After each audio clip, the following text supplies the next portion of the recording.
Debemos iniciar con una inspección a distancia, observando si existen secreciones, dilatación o aleteo en hollares, sonidos anormales audibles como estridores o ronquidos, zonas de asimetría facial o epífora. Además, se debe revisar la posición del cuello y la cabeza para determinar si existe posición de ortopnea, en la cual el paciente estira la cabeza, baja el cuello por debajo del nivel de la cruz y realiza abducción de codos por el dolor en la cavidad torácica. Primero evaluamos el patrón respiratorio. Un patrón normal es costo abdominal o abdominal costal. Se observa al paciente desde atrás, donde se valoran los movimientos del tórax y del abdomen. La inhalación consta de dos fases: relajación pasiva de la musculatura abdominal y contracción activa de la musculatura intercostal y del diafragma. La exhalación consta de dos fases: relajación pasiva de los músculos intercostales y el diafragma, y la contracción activa de la musculatura abdominal. Segundo, examinamos la frecuencia respiratoria. Lo normal es de 8 a 12 respiraciones por minuto en el caballo adulto. Este rango varía con la edad, el grado de excitación, nerviosismo o dolor que presente el equino. En este punto debemos determinar si el patrón respiratorio es restrictivo u obstructivo, o si existe eumnea, bradipnea, taquipnea, polipnea o hipernea. Como tercer paso, evaluamos los movimientos ventilatorios secundarios. Para esto examinamos el ano para determinar si existen movimientos ventilatorios secundarios como pistoneo o bombeo anal. En ellos el ano sobresale durante la exhalación. La línea del huélfago o del esfuerzo aparece durante la exhalación, produciendo la hipertrofia de los músculos oblicuos abdominales externos, inmediatamente ventrales al arco costal. Ambos hallazgos determinan el esfuerzo en la exhalación.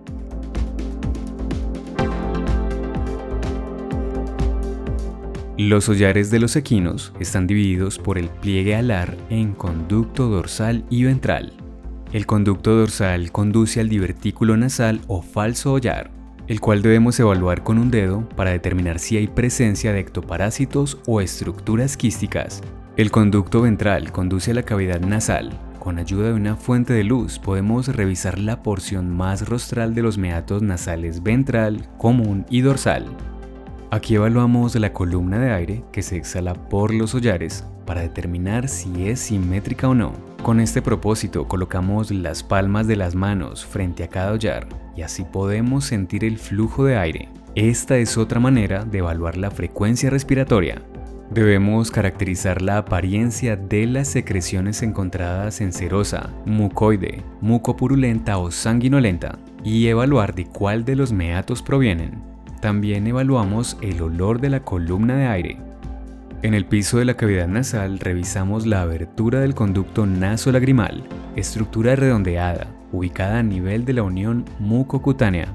Otra estructura que debemos evaluar es la escotadura nasoincisiva, que se palpa externamente y a través del divertículo nasal. Lo más común es encontrar quistes de inclusión epidermal.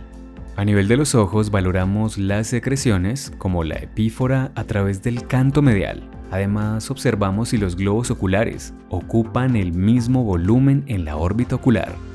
En la región frontal se utiliza el eje sagital como guía para evaluar la simetría de esta región y de la paranasal. Esta última es delimitada desde el canto medial hasta el límite rostral de la cresta facial y desde la cresta facial hasta la unión con la región frontal. Estas zonas son percutidas por medio de los dedos. Para generar mayor resonancia, se abre la cavidad oral. Lo normal es el sonido timpánico, mientras que lo anormal son los sonidos mates o submates. En caballos jóvenes es posible palpar en la región paranasal la reserva de crecimiento de la raíz dentaria de los molares y premolares.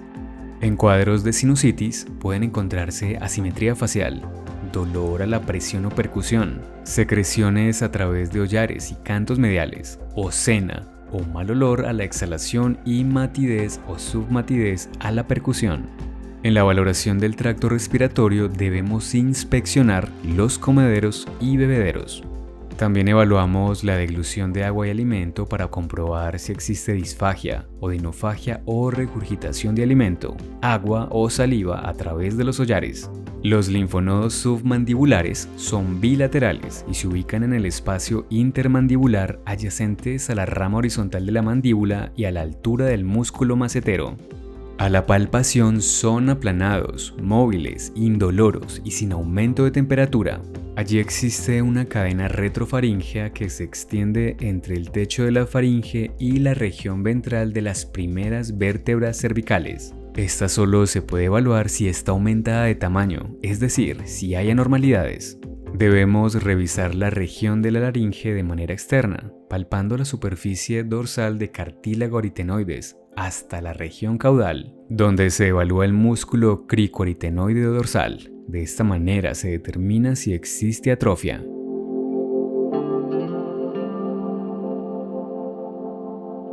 Primero auscultamos y caracterizamos los sonidos según sean estridores referidos de tracto respiratorio superior, sibilancias o estertores traqueales, y según el tercio de la región cervical de la tráquea en el que se encuentran. Luego palpamos el diámetro de la tráquea, desde craneal a caudal, y determinamos si hay cambios en la conformación.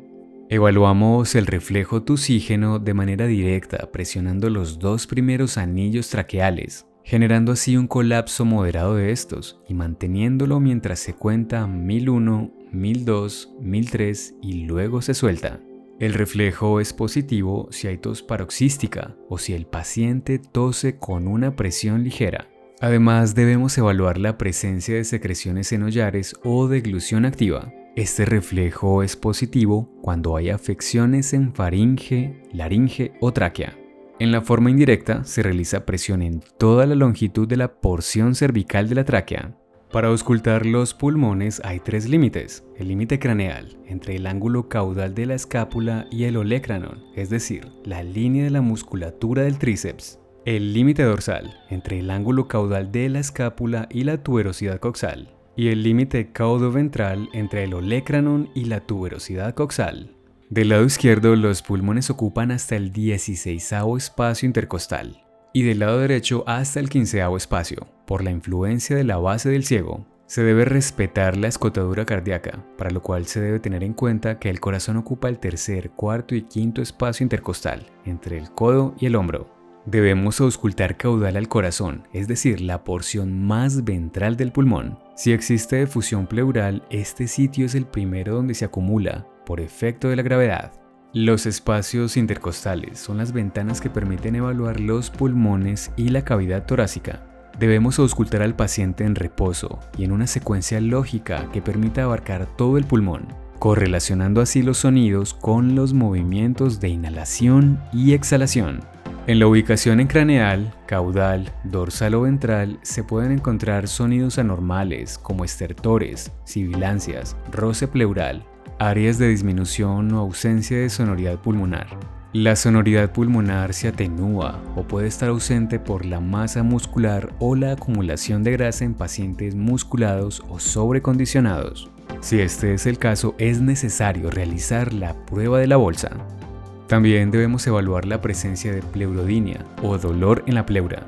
Para esto se realiza presión con los nudillos en los espacios intercostales para determinar si hay dolor. Pacientes con pleurodinia son renuentes a la marcha. Según esto, evaluamos si obedece a dolor en el tórax o a un proceso secundario de laminitis. En la prueba de la bolsa o de recirculación aérea, se aumenta la concentración de CO2 en el aire inhalado por el paciente, lo que implica un mayor esfuerzo en la inhalación y la exhalación. Bajo ese mecanismo se exacerban los sonidos encontrados en el tracto respiratorio. La validez diagnóstica es mayor en las 3 inhalaciones y exhalaciones posteriores al retiro de la bolsa. En esta prueba debemos evaluar el pulmón en zigzag o de dorsal a ventral, tratando de abarcar la mayor área posible. La prueba está contraindicada en pacientes con distrés respiratorio por el riesgo de generar colapso. El tamaño de la bolsa debe ser proporcional al volumen tidal. Lo ideal en un caballo adulto es usar una bolsa de basura o una bolsa roja de residuos biológicos de tamaño grande. Otras consideraciones para evaluar son: ¿cuánto resiste el paciente la prueba de la bolsa? Es decir, cuánto se demora para profundizar los movimientos ventilatorios o en aparecer el distrés respiratorio. Si tose durante la prueba, ¿cuánto tiempo demora en recuperar el patrón respiratorio basal desde que se retira la bolsa? Y si existe o no secreción por hollares.